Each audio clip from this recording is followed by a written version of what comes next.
কি রে বেটা তুই বলে টিকিট কেটে লাইছো মানুষের দ্বারা হোনা লাগে যে তুই টিকিট কাটছিস তুই আমার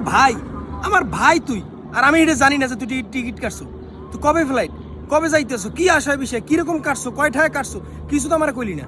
তোরা কই না তো বেটা ভয়ে তোর কইলেই তো 30-40 কেজি মাল তুই আমার ঘষাই দিবি হেলেই তো তোরে আমি ভয়ে কই না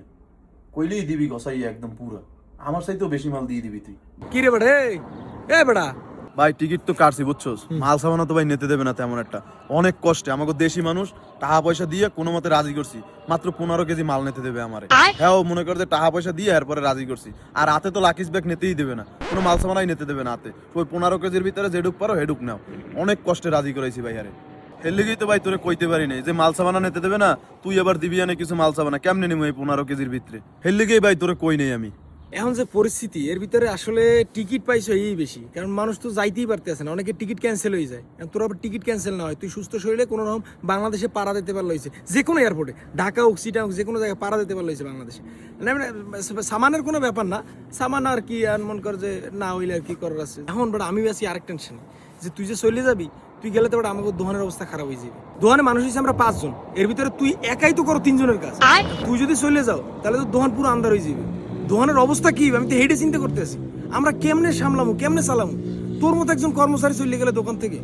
ভাই তুই যে আসলে তুই যেভাবে হ্যান্ডেল করো যেভাবে কাস্টমার হ্যান্ডেল করা শরীরকে হ্যান্ডেল করা যেভাবে কাজ করো এরকম আর কেউ পারবে না এখানে কেউ নাই এরকম করতে পারে এরকম তুই বেটা সেরা একটা কর্মচারী তুই বেটা চলে গেলে আমাকে কি অবস্থা বেটা আমি হেডের টেনশন করতে আসি সামনে গরমকাল আইতে আসি হ্যাঁ ও আমারে ভালো কথা কইতে হইলো আর ওরা আমি মিথ্যে কথা কইলাম না থাক ওরে সত্যি কথাটাই কই দিই আমি কি রে বেটা ধ্যানে চলে গেছো কয় তারিখে কি ফ্লাইট এত কিছু কইলি না এখনো কয় তারিখ যাও তুই